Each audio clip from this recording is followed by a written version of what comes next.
Hi, everyone. I want to thank you for joining us tonight.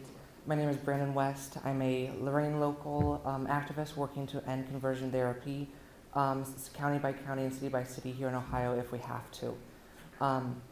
I, together with Sarah, and a big shout out to Emily, who will see the person who made the slide that we presented tonight.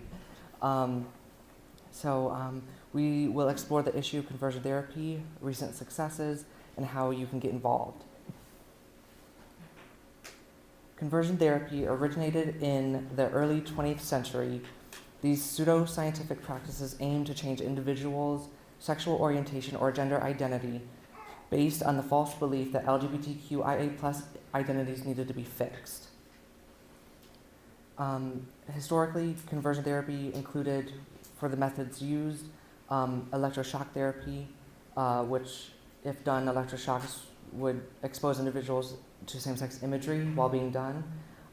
Aversion treatments like nausea-inducing drugs combined with homosexual stimuli, and behavioral interventions, which negative reinforcement to change behavior.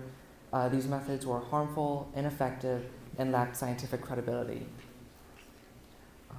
Major medical associations like the American Psychological Association and World Health Organization affirm that LGBTQIA+ identities are normal variations of the human experience.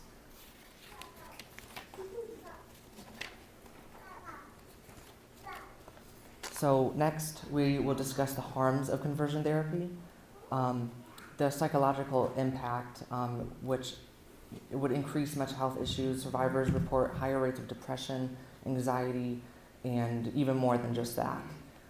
Suicidal ideation, significant increase in suicide attempts have often been reported and seen. Identity confusion is another big one, which is harm to the self-esteem and internal conflict of who they are and who they, were taught to be with the conversion therapy. Next one is emotional trauma. Shame and guilt of being told that their identity is wrong. It would strain relationships, like family connections would often suffer due to the conversion therapy practices being done. And definitely self-hatred. It would have internalized negative messages that would result in long-term emotional harm. The physical risk, stress-related illnesses such as chronic stress could lead to physical health problems, and substance abuse. Survivors often turned to drugs or alcohol to cope in some way or another. The statistics often, prove that survivors are 8.4 times more likely to attempt suicide, and 5.9 times more likely to report high levels of depression. Conversion therapy is recognized internationally as a human rights violation. It infringes on personal autonomy, health, and freedom from torture. Conversion therapy not only causes harm to LGBTQIA+ individuals on a personal and emotional level, but it also has a very big financial burden on society as well. A peer-reviewed study published in 2022 shows how the costs associated with conversion therapy and its negative effects amount to an estimated $9.23 billion per year in the United States.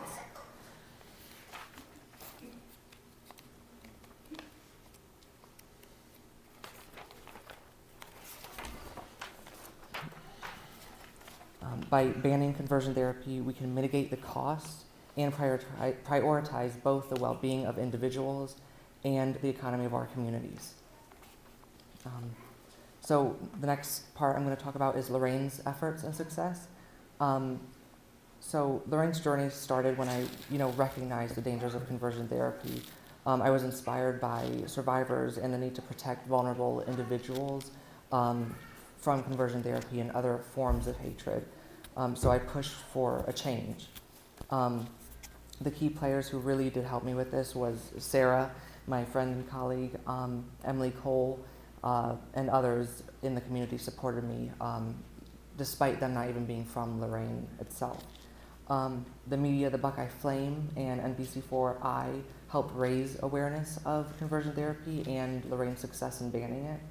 And key members from the council and the city administration, like Mary Springowski and Mayor Jack Bradley, helped me champion the cause in being something that could be banned and could help people, identify that they are loved in the city of Lorain.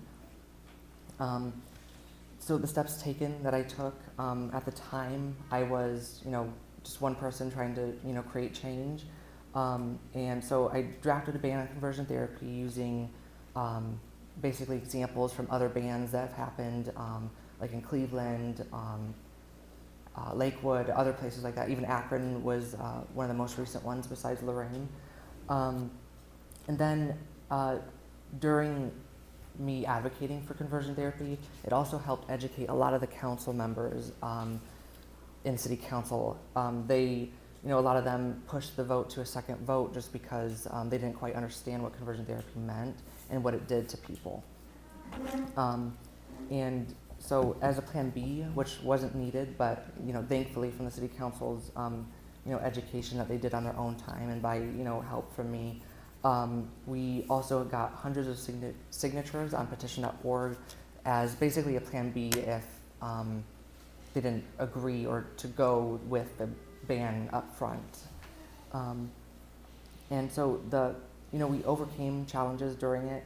We always addressed concerns with empathy and research and made sure everything was factual and done with kindness. The legal considerations we also took account of. We ensured that it was compliant with state and constitutional laws because not every city, like Cuyahoga County, for example, Cuyahoga County is a charter county, meaning they can pass a lot more ordinances than a non-charter city or other county would. So we just made sure that we were in compliance with the laws that Ohio State would be okay with. And then, so the successful outcome, it was, amazing to hear that on September 4th this year, Lorain City Council voted to ban it, becoming the 12th city in Ohio to do so, and it was met with widespread approval. And also in doing so, I believe I think from a Buckeye article that I saw, a Buckeye Flame article about the conversion therapy ban in Lorain, said that Ohio's population is now 25% under a conversion therapy ban after Lorain's success, which was very nice to hear, but obviously, thank you. It was very nice to hear that many people are protected, even though it's a small number. And even if there isn't any conversion therapy practices, in practice in Lorain specifically, it still shows to the community that Lorain was there to support its LGBTQIA+ residents and to make sure they were safe and sound living there.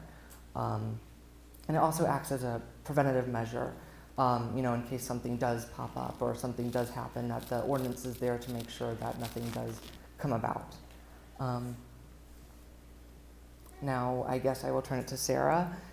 She will discuss how you can get involved with ongoing efforts in Cuyahoga County on our mission to ban conversion therapy in Cuyahoga County. Thank you so much.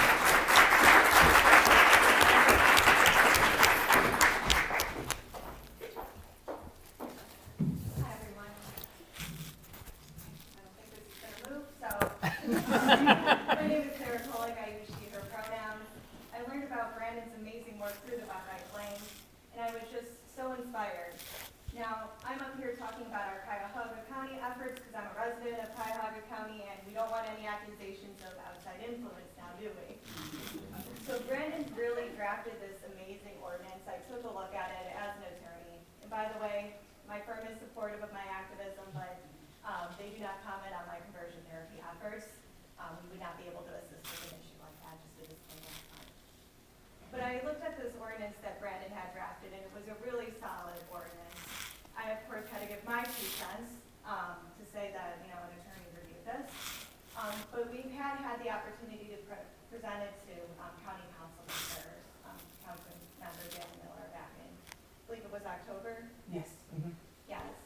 Unfortunately, at this stage in the process, we are looking for our sponsor for our humble ordinance. It takes some time, right? We're managing the bureaucracy of county government. It's been an interesting experience, but we've had help from organizations such as BBH Pride, Stonewall Democrats, Equality Ohio, and Human Rights Campaign. And we truly hope that, in a couple of weeks, all of you to do is, to sign up. We've got a sign-up sheet that Brooks is going to hold up for me. Please sign up to receive our emails, right? This is much more than just about banning conversion therapy in Cuyahoga County. People are shocked to learn, first of all, what conversion therapy is, and second, that Ohio is still one of the top 5 states. Thank you.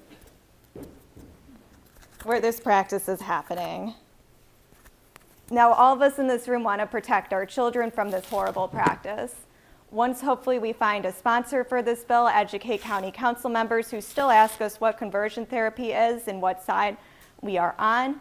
We get a lot of people thinking that we're, folks that are trying to, convert LGBTQ plus to heterosexual cisgender children. That is not what we're doing.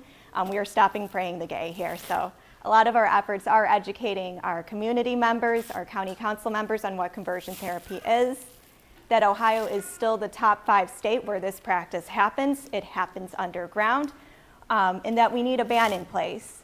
And because we can't look to Columbus or DC to protect our children, we are taking matters into our own hands and looking at counties and cities to do the right thing, to send the message that any child, regardless of their orientation or gender identity, is protected. So if you sign up on our sheet, thank you. If you sign up, we promise we won't spam your inbox. We will let you know. We'll be transparent with our efforts with county council members. We will let you know and send you a sample email of an email that you can send to your county council members to get them either to sponsor our ordinance or, more hopefully, to get their support behind whoever is sponsoring the ordinance. Once it's introduced, because we know we'll find a sponsor and it'll be introduced in county council, we're going to ask all of you to show up. If you have testimony, personal experiences, or just have a strong opinion on this issue, we'll help you and coach you through testifying against conversion therapy and putting measures in place to protect our children. Again, we're excited to speak and educate the community on what conversion therapy is, why it's a problem, and why we all should be protecting our youth. Feel free, I think Brandon and I's contact information is on the slide. Email us, book us. We like speaking engagements. It helps our egos. So please contact us with your ideas on how we can do a better job protecting our kids. Thank you.